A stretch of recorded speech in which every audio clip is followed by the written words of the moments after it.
I am Janet, a 35-year-old woman who has spent the last decade of my life building a home filled with love and trust. My world revolved around my husband, Mark, and our little cozy house in the suburbs.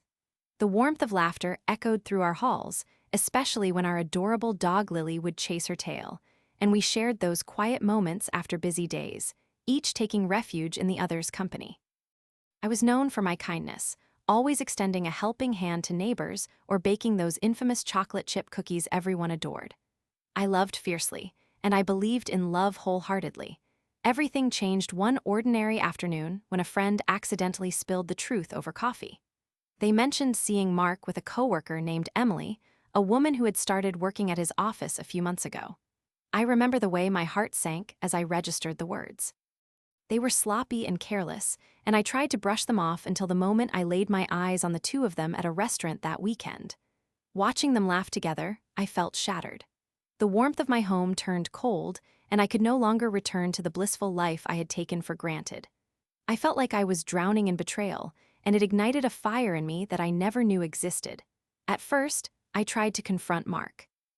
I was determined to unearth the truth from him, but each time I broached the subject, he would casually deny anything was going on. He would smile with that charming grin I had fallen in love with, and it would make me second-guess myself. I wanted to believe him. I wanted to dismiss that gnawing voice in my head telling me I was being deceived. All the while, I began to notice how he would come home later more often, with vague excuses and smells of women's perfume clinging to his clothes. I felt powerless, and with every passing day, the weight on my chest grew heavier. I decided that I would gather evidence of this betrayal, trying to be smart and strategic. I followed Mark one evening, heart racing as I crawled behind the wheel of my car. I parked nearby his office, watching as he chatted intimately with Emily outside the building, their laughter lilting through the air. The more I watched them, the more furious I became. I snapped a few photos on my phone, each click echoing my anger. But when I confronted Mark with the evidence, instead of remorse, I was met with rage. He lashed out, claiming I was crazy and unreasonable for spying on him. I felt so small, like an ant under a boot, crushed by the very person I loved. As I retreated back into the shadows of my loneliness, I started gaining weight under the pressure of my sorrow and isolation. I stopped taking care of myself.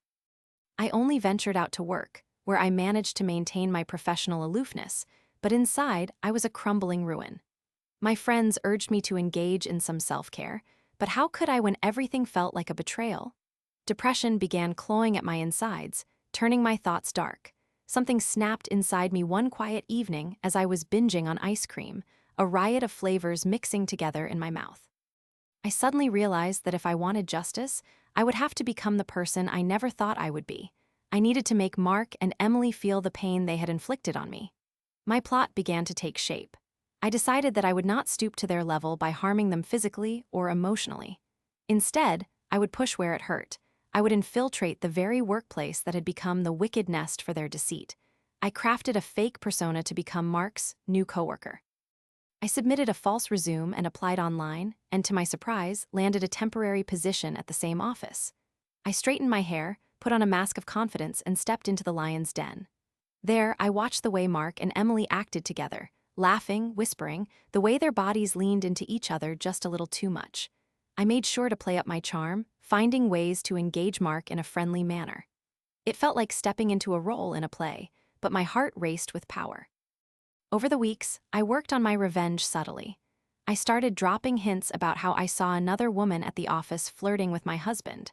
I painted vivid pictures of possibilities that had never existed but were infused with truth. I made it seem like there was a looming threat whispering in Mark's ear. I would innocently ask him questions that led him to wonder if the woman he was with, Emily, was truly trustworthy. All the while, I grew closer to Mark, of course with the aim of unraveling him from the inside. And then, the ultimate climax came. During the annual office party, I had engineered a situation where the truth would unravel. I gathered everyone around a projector screen, where I revealed photos from a hidden camera I had arranged to plant in the break room. The images captured both Mark and Emily in those heated conversations, the smiles, the way their bodies relaxed when they were together, and the laughter that echoed in the otherwise dull office environment. Gasps filled the air as the whispers turned into chaos, and I stood at the center of the storm, watching Mark's realization wash over him. The look on his face was priceless, shock mixed with profound regret as he turned to face me. He stammered, unable to form words, and I could see Emily's confidence crumble just like my heart once had. I felt empowered, watching them squirm, watching their world, much like mine had, shatter before their eyes. It was a strange form of relief cascading over me, and I realized then that my revenge had been unintentional. It stemmed from a place of deep hurt rather than malice. In the weeks following the confrontation, Mark and I parted ways, each retreating to our corners of this battle.